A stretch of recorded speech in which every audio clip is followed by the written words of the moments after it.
രാജ്യത്തിൻ്റെ വളർച്ചയിൽ കത്തോലിക്ക സഭ നൽകുന്ന സംഭാവനകൾ നിസ്തുലമാണെന്നും രാജ്യത്തിൻ്റെ ചരിത്രത്തിലും ഹൃദയത്തിലും ഒഴിച്ചുകൂടാനാവാത്ത സ്ഥാനമാണ് കത്തോലിക്ക സഭയുടേതെന്നുമുള്ള കമ്മ്യൂണിസ്റ്റ് രാജ്യത്തിൻ്റെ ആഭ്യന്തരമന്ത്രിയുടെ പ്രസ്താവന ശ്രദ്ധേയമാകുന്നു.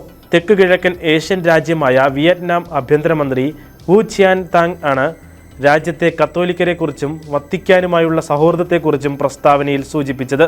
ഈ വർഷം വിയറ്റ്നാമിൽ പാപ്പ സന്ദർശനം നടത്താൻ സാധ്യതയുണ്ടെന്ന മാധ്യമ റിപ്പോർട്ടുകൾ പരാമർശിച്ച് രാജ്യത്തേക്ക് പാപ്പായെ സ്വീകരിക്കുന്നതിൽ സന്തോഷമേ ഉള്ളൂവെന്നും മന്ത്രി വ്യക്തമാക്കി. വത്തിക്കാൻ റെസിഡന്റ് പൊന്തിഫിക്കൽ പ്രതിനിധി ഉള്ള ഏക കമ്മ്യൂണിസ്റ്റ് രാജ്യമാണ് വിയറ്റ്നാം.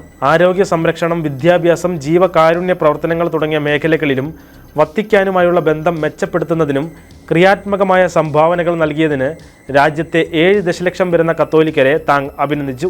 കഴിഞ്ഞ വർഷം ജൂലൈ മാസത്തിൽ വിയറ്റ്നാം പ്രസിഡന്റ് വത്തിക്കാനിലെത്തി ഫ്രാൻസിസ് പാപ്പായുമായി കൂടിക്കാഴ്ച നടത്തുകയും രാജ്യത്തേക്ക് പാപ്പായെ ക്ഷണിക്കുകയും ചെയ്തിരുന്നു. ഇക്കഴിഞ്ഞ ജനുവരിയിൽ രാജ്യത്തിൻ്റെ പ്രതിനിധികൾ പാപ്പായുമായി നടത്തിയ കൂടിക്കാഴ്ചയിലും ഇക്കാര്യം സൂചിപ്പിച്ചിരുന്നു. രാജ്യ സന്ദർശനത്തിന് പാപ്പ ആഗ്രഹം പ്രകടിപ്പിച്ചതായാണ് വത്തിക്കാൻ വൃത്തങ്ങൾ നൽകുന്ന സൂചന.